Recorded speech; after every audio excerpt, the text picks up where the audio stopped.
Hello les loulous, c'est Brenda, je vous retrouve pour une nouvelle vidéo. J'espère que vous allez bien. Aujourd'hui, je vous retrouve pour un point lecture, donc la deuxième partie du point lecture de mai, juin. J'ai 3 livres à vous présenter, mais ça va aller assez vite parce que c'est 3 livres d'une même série, donc de la série Journal d'une princesse, donc de Meg Cabot. Deux des livres sont publiés aux éditions Iguane et l'autre au livre des poches. J'ai lu en premier cas le tome 5 donc de Journal d'une princesse, donc l'anniversaire d'une princesse. Après, j'ai lu Une princesse rebelle et romantique, donc le tome 6. Et pour finir, j'ai lu Petite fête et gros tracas, donc le tome 7. Alors, donc, en gros, Journal d'une princesse, c'est l'histoire de Mia, donc, qui est une jeune fille de 14 ans, je crois, et qui va découvrir qu'elle est une princesse. Non, vous n'avez pas deviné. Du côté de son père, donc elle est princesse de Genovia, qui est une petite principauté qui se trouve, moi je l'ai apparentée assez à Monaco, mais je suis pas sûre que ça se trouve vers là, mais je crois que ça se trouve en fait dans ces eaux-là, entre l'Italie et la France, quelque chose comme ça. Et du coup ça fait que elle se retrouve princesse là-bas et elle va devoir suivre des cours de princesse avec sa grand-mère et tout. Mais Mia, à la base, c'est une adolescente qui vit avec sa mère, donc parce que ses parents sont séparés. Qui vit avec sa mère, qui n'est pas très forte en maths, qui n'est pas non plus très belle, qui a une meilleure amie qui s'appelle Lily. Mia est vraiment nulle en mathématiques et il va s'avérer que sa mère va rencontrer un homme qui n'est autre que Monsieur Giannini, son prof de mathématiques. Donc ils vont se mettre ensemble, voilà, si vous voulez tout savoir. Voilà, et sauf que, en fait, je peux pas vraiment vous raconter l'histoire vu comme j'en suis au tome 7 et même au tome 5 en fait, parce que je vous spoil la moitié de l'histoire si je vous raconte tout.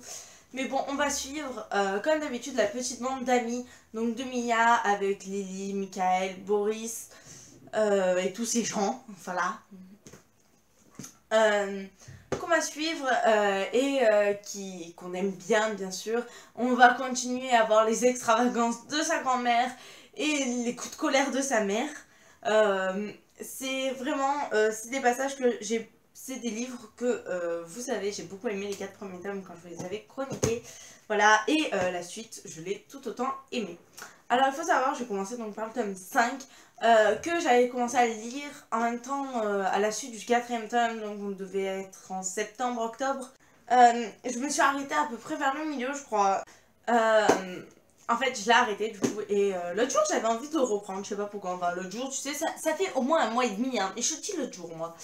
Et du coup, je l'ai repris comme ça, je me suis mise dans la lecture et j'ai genre lu ce tome hyper vite. J'ai enchaîné ce tome-ci, puis celui-là. Ce tome, en fait, m'avait gonflé au milieu. Le truc, c'est que quand j'ai repris, je me suis dit, mais pourquoi il m'avait gonflé? Il est juste trop bien. Voilà, j'adore l'histoire et tout. En fait, je crois que c'était un peu les histoires d'amour, les histoires comme ça qui m'avaient gonflé.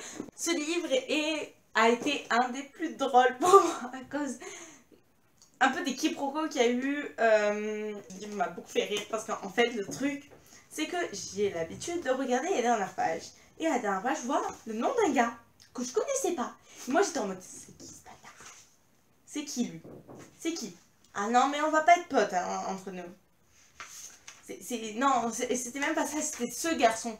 Moi j'étais en mode, on va pas être potes tous les deux, d'accord, ça va pas aller, tu caches une histoire d'amour et tout, on va pas être potes et tout. Mais Brenda, mais qui s'est énervé contre ce gars, qui du coup a lu le livre en quoi? En 4 jours pour savoir si donc le couple pour lequel ça parle, ils vont rester ensemble ou pas. Mais en fait, c'était un total quiproquo entre moi, le livre, et dans le livre entre les personnages. J'y ai créé un quiproquo géant à cause de ça. Et du coup, ça fait que j'étais complètement paumée. Et moi, j'étais en mode, ah, mais oh, d'accord. Mais je me suis fait quand même c'était un sacré... Voilà. Je vous jure que vraiment, je peux pas tout vous raconter, sinon je vous spoil l'histoire. Mais ou sinon, si vous avez été là, je veux dire, une amie à moi en fait, c'est là avec elle que j'ai lu les dernières pages. Donc je sais pas si on peut vraiment appeler ça un quiproquo, mais le truc c'est que j'étais persuadée d'une chose, que ça n'a pas été parce que j'ai lu la dernière page, mais que les personnages entre eux, ils ont fait exactement pareil, donc j'étais complètement perdue. Que ce livre a été quand même... je crois, le plus drôle. Alors que c'est pas... Il est pas vraiment drôle en lui-même, hein, mais pour moi, c'était le plus drôle à lire. Celui-là, Tom, je l'ai aussi bien aimé, même si j'ai préféré le 6, voilà, on va se l'avouer. Le 6, je l'ai énormément aimé. Il m'a fait rire, mais je crois en fait que c'est ce truc de vouloir savoir pourquoi la fin. Et qu'en fait, la fin, mais oh là là, mais je me suis complètement bourrée.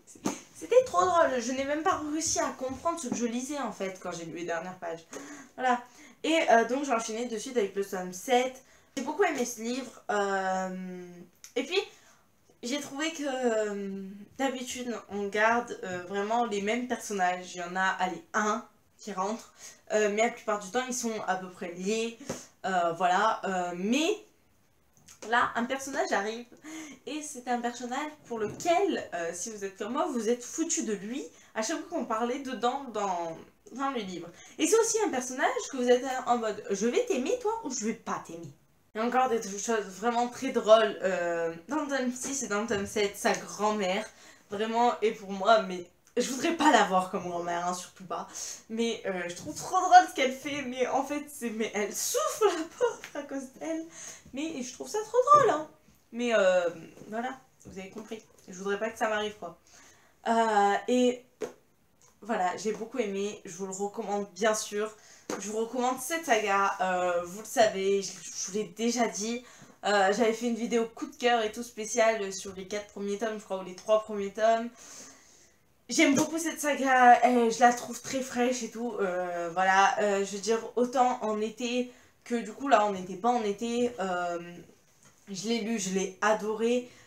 Pour moi, c'est vraiment un livre que voilà, pour une fois, vraiment.